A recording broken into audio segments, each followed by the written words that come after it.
Red Lano, Red Latinoamericana de Neurooncología.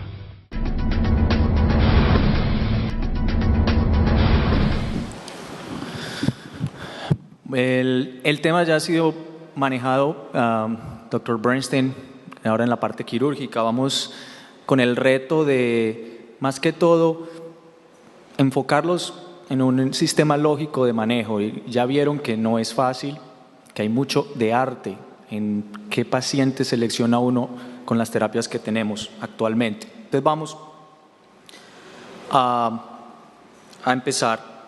Esto es lo que voy a hablar de más bajo grado, cada uno de esos items. Entonces, la definición de los gliomas de bajo grado. Para esta charla nos vamos solo a dedicar a los grados de 2, ¿no? Porque el gliomas de bajo grado también incluyen los grado 1 que en general son curados con cirugía. Entonces, la definición del WHO está ahí, la pueden mirar, que son tumores que son infiltrantes, de bajo mitosis, pero recurren en el tiempo y se transforman en tumores de alto grado. Son 3 variantes histológicas que todos conocemos: astrocitomas, oligodendrogliomas y la combinación de ambos.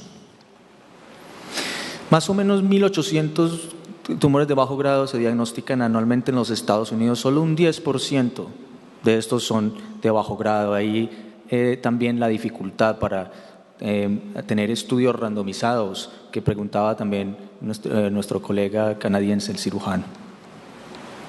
Bueno, la presentación clínica son pacientes más jóvenes, ¿sí? una media de 35 años, convulsiones en el 80% de los casos y muchos de ellos con un hallazgo incidental, ¿no?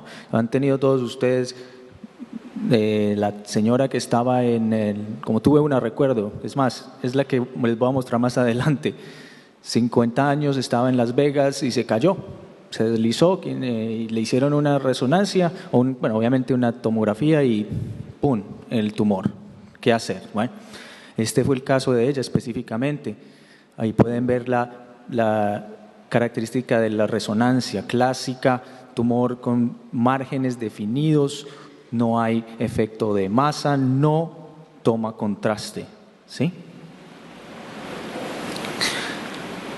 La pregunta es, ¿podemos con nuestro avance en imágenes ser un poco más específicos, ¿sí? O ayudar más al diagnóstico de estos tumores? Y hay tantas nuevas herramientas, pero como comentábamos ahora en la discusión pasada, está la perfusión y los PETs y la espectroscopía que nos ayuda también con la componente metabólica del tumor, pero ninguno de estos ha sido validado ni en tumores de alto grado ni en tumores de bajo grado. Por lo tanto, tenemos que esperar para buscar un método que nos ayude a detectarlos tempranamente.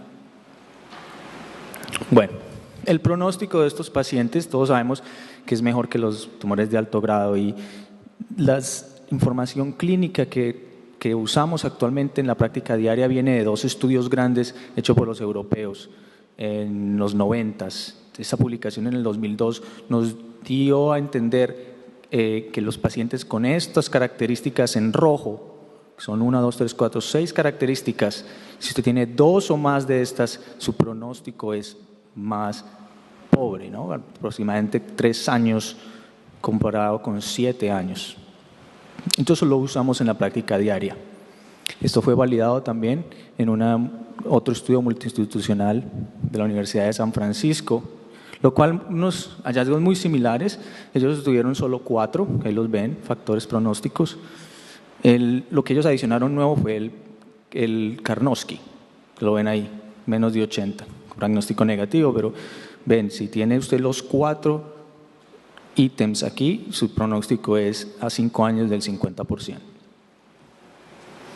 Con los estudios moleculares hemos aprendido que los factores clínicos son importantes, pero otras cosas como el 1P, ¿cierto? En 19Q, que ya lo explicó el doctor Cardona detalladamente. Sus pacientes también de bajo grado con esta característica tienen un pronóstico muy, muy bueno, ¿sí?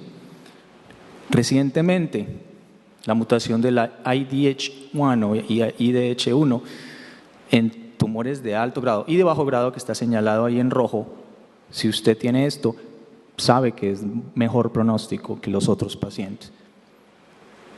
Y hay quien se ha atrevido, aventurado a decir, como nuestros pacientes de cáncer de mama que usan el triple negativo, hay artículos recientes en los cuales todos los pacientes bajo grado se les hace inmunistoquímica por las 3 características, P53, 1P19Q y IDH1, IDH1. Quien, si no las tienen, esas 3, su pronóstico a 5 años puede ser también del 50%. Entonces, estos factores son importantes, en adición a los clínicos que ya conocemos. Los objetivos del tratamiento, y esto es importante con los pacientes. Nuestro tratamiento ideal tiene que ayudar a mejorar sobrevida y tiempo libre de sobrevida, minimizar la morbilidad de nuestros tratamientos y prevenir, ojalá, transformación a tumores de alto grado.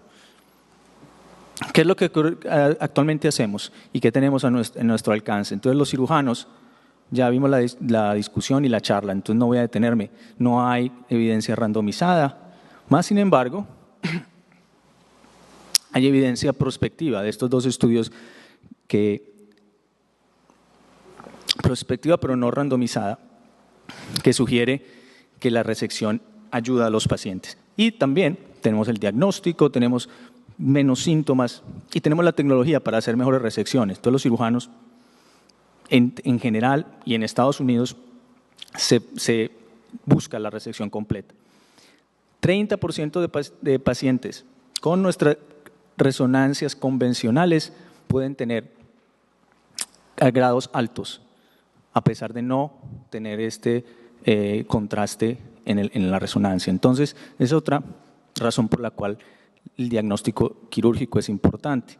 Y esos son los datos de los estudios prospectivos. Resección de más del 90% aumenta la sobrevida y la tiempo de progresión libre. Lo mismo el estudio grande americano, el 9802, que más adelante lo vamos a hablar en más detalle, es lo mismo. Menos de residual de 1 centímetro, la sobrevida es más buena. Tumores en localizaciones muy difíciles. Trabajos del Dr. Berger en San Francisco dice que si resectan al lado izquierdo en el panel, resectamos, si ellos pueden resectar más del 90%, la sobrevida también aumenta. Podemos observar estos tumores después de hacer resección, ¿sí? En pacientes de bajo riesgo. En este estudio que les comenté, había esta parte de tumores de bajo riesgo, pacientes jóvenes sin buen pronóstico y se observaron. A 5 años, el 93% de pacientes, a 5 años, 93% de los pacientes sobrevivía, sí, que es la parte negra de primero. Pero los pacientes, a pesar de ser observados, a los 5 años tenían un 50% de tiempo libre de sobrevida, ¿sí? Y hay algunos que dicen que eso no es aceptable, ¿sí? Observarlos sabiendo que en 5 años la mitad pueden tener problemas. ¿Qué sabemos de la radiación? 2 estudios, uno europeo y uno en Estados Unidos y Canadá, han demostrado que la sobrevida a 5 años y el tiempo libre de progresión en 2 diferentes dosis, una de 45 y una de 59, no había diferencia alguna. Más sin embargo, el 10% en la dosis más alta tenían problemas de toxicidad. Estas fueron las 2 dosis que los dos estudios investigaron y ahora es la que la mayoría de los radiooncólogos en las prácticas usan, en una dosis entre 45 a 50 Gray. Eso ya la dosis está determinada. Pero lo que es difícil es cuándo se da radiación, en qué momento. Este estudio europeo randomizó pacientes a radiación temprana, inmediatamente después del diagnóstico, y otra arma que solo se observó. Y como ven ahí, no hubo diferencia en la sobrevida, pero sí una diferencia en el tiempo de progresión. Entonces, usted puede tomar esta información de 2 maneras. observa a sus pacientes y hay unos que dicen, si no me aumenta la sobrevida, pues puedo esperar a que tengan progresión. Más otros dicen, bueno, un 37% de tiempo sin sobrevida no es aceptable, hay que tratar. El estudio tuvo como dicen, sus dificultades, porque 65% de los pacientes tuvo radiación cuando hubo recaída y no hay ninguna información de calidad de vida ni cognitiva. Entonces, en general la radiación se concluye que disminuye el tiempo de sobrevida, ayuda a controlar las convulsiones, pero no afecta el sobrevida total. En cuanto a la parte cognitiva, ha habido mucho debate y controversia. Sí, claro, es una realidad, pero toma tiempo. Se cree que en este estudio de cohorte holandés, más o menos se veían daños cognitivos después de 12 años del tratamiento con radiación. Entonces los estudios tienen que madurar, tener unos no datos de sobrevida y progresión libre, sino tener unas definiciones cognitivas, usar de calidad de vida para que nos ayuden a definir cuál es el rol y en qué momento la vamos a usar. Bueno, en cuanto a quimioterapia, tenemos el mismo estudio que ya hablamos, que les había hablado en la parte quirúrgica. Este estudio también estudió otras dos armas, que lo pueden ver ahí, randomizadas solo radiación y el otro tuvo radiación con 6 ciclos de PCB. Muy similar al estudio de alto grado que presentó el doctor Cardona, pero este fue en bajo grado y fue publicado recientemente sus hallazgos, análisis terminales. Vemos cómo la progresión, el tiempo libre de progresión, los primeros 2 años no hay una diferencia significativa, como pueden ver al lado izquierdo, pero en la parte derecha, después de los 2 años, se empieza a separar. Lo mismo pasa con la sobrevida de estos pacientes. La amarilla es quienes recibieron radiación con PCB. Entonces, se sugiere que debe haber un beneficio de sobrevida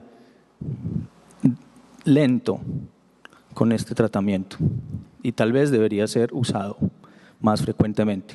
Yo lo digo que cuando yo me entrené en neurooncología recientemente, del 2009 al 2011, y no llegué a usar el PCB que hicimos una sola vez, porque la temozolomida reemplazó en la práctica común. Más sin embargo, quienes lo han usado pues saben que es viable, un poco más tóxico, pero creo que si la información lo sugiere, debería ser al menos comentado con los pacientes. Con temozolomida todavía no tenemos nada claro. Sabemos que hay respuestas pequeñas basadas en estudios de fase 2, muchos con variedad de histologías, dosis variadas de temozolomida. Entonces no hay una indicación fuerte que hacer y si pueden ser usados equivalentemente. Este estudio, fase 2, se acabó de pues un pequeño abstract en el ASCO del 2013. 136 pacientes con bajo grado de alto riesgo usaron el régimen de STUP para estos pacientes. Y hay una tendencia a que la sobrevida a 3 años del 73% es bastante buena, pero hay que esperar que haya un estudio randomizado. Nadie sabe muy bien el papel del PCB en el glioma bajo de grado. ¿Será pacientes de alto riesgo? ¿Se puede usar temozolomida o no? ¿Serán solo los pacientes con oligodendroglioma con 1pena19q? ¿Pacientes nuevos o progresivos? Preguntas por resolver y que faltan estudios. Y si lo ve uno todos los días, cuando lo usa, vienen pacientes que un neurooncólogo le dijo, puedo usarle quimioterapia ya. Otro que dice, no, hay que esperar a que progrese. Sobre todo, nunca habrá un acuerdo en este momento entre 1 o 2 o 3 neurooncólogos. Ahí está el resumen de los estudios actuales. En la última barra es solo el que se observó, ¿no? De pacientes de bajo riesgo. Entonces, ese no cuenta para lo que quiero decirles. Quiero que vean los estudios randomizados y las conclusiones de 5 años de tiempo de sobrevida sin progresión y 5 años de sobrevida. Y vean que no hay diferencias grandes entre ellos. Más sin embargo, la primero, que es el de PCB, es el que tiene como la tendencia a que los números sean mejores. No se separa mucho, pero hay una tendencia. Tal vez no suficiente para recomendarlo día a día en nuestra práctica. ¿Qué falta por resolver? Como decía ahora el doctor Bernstein, se pueden observar sin ni siquiera hacer cirugía a estos pacientes. Sin ningún tratamiento definitivamente aumenta la sobrevida. ¿Cuál es el primero que debemos usar? Es el tiempo sin progresión, algo significativo, es lo más importante para el paciente, o tal vez las convulsiones se controlan, o tal vez la calidad de vida se controla, lo que necesitamos saber. ¿Y cómo definimos progresión? Hay muchas cosas que faltan todavía. Mismos trabajo similar que hay en alto grado con este nuevo sistema de progresión que se llama RANO, también lo hay en bajo grado. Acabo de salir esta publicación, los invito a que la revisen, que nos da una idea también. No es perfecta, pero nos ayuda a saber cuándo hay progresión, porque en tumores de bajo grado, sin contraste, pues sin hallazgos de contraste, es muy difícil saber. Entonces, para concluir, hay 3 modalidades de tratamiento.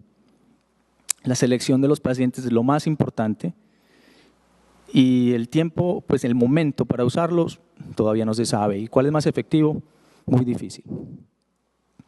En las guías de Estados Unidos, como pueden ver, se separan en bajo riesgo y alto riesgo para tumores de bajo grado y todas las 3 modalidades, observación, radiación y quimioterapia, están equivalentes y usted como clínico define cuál es la mejor. No hay una guía clara todavía. ¿Ven? Este estudio acabó de ser en un abstract en ASCO del 2013. Es tal vez el único fase 3 que he visto en pacientes con temozolomida. Como ven, 2 armas, la arma 1 con una dosis de temozolomida más que llamamos intensa, 75 miligramos cada 21 días, y una arma 2 con la radiación de 50. Los estudios, todavía la sobrevida, falta tiempo para saber si sirve para la sobrevida, pero hubo una tendencia que si usted tenía el 1-pen anti-Q, le respondía a la quimio, comparado con los que no lo tenía. Vamos a ver si esto madura y puede hacer algo que nos diga en el futuro que hay que usar temozolomida, ¿sí? En vez de PCB o algo más. Pacientes diagnosticados, recientemente diagnosticados. Y hay un tratamiento que está comparando la radiación con el STUP, como en ensayo clínico. Hay que esperar también cuando tengamos esta información. Terapias nuevas que puedan salir pronto.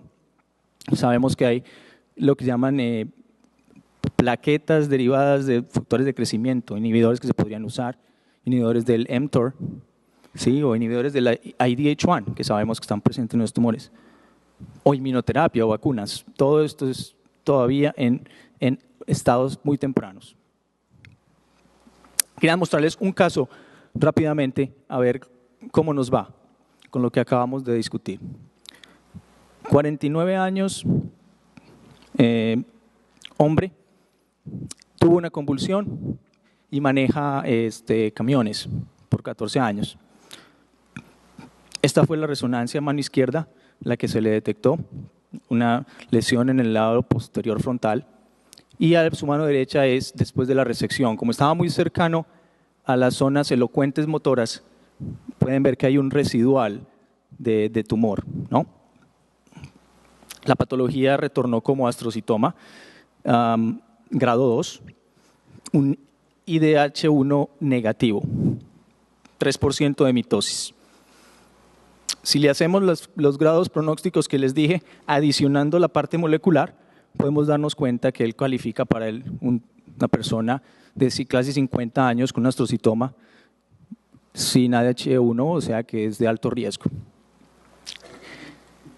Yo no sabía que el PCB no se podía, o es difícil hacerlo acá en nuestro medio, pero quisiera saber, ¿quién de ustedes levanta la mano y diga quién observa al paciente? No más. ¿Quién le haría radiación? Muy bien. ¿Quién le haría quimio, temozolomida? Sé, más o menos, un poquito más de la radiación. Sí, un poquito más levantaron la mano.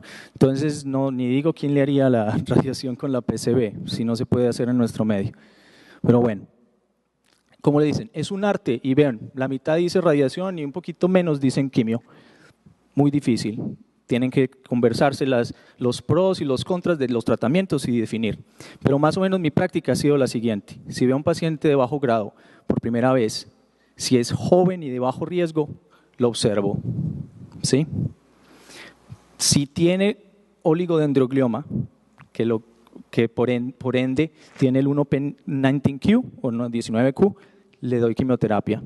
Si es de bajo riesgo, le doy temozolomida, preferiblemente, porque tiene menos toxicidad.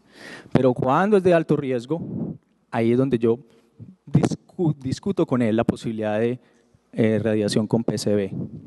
Pero definitivamente, para un paciente de alto riesgo, creo que la literatura sugiere que radiación debe ser puesta como opción. La pregunta es si el PCB se hace después o no. Recuerden, el tratamiento siempre es individualizado y personal. Muchas gracias.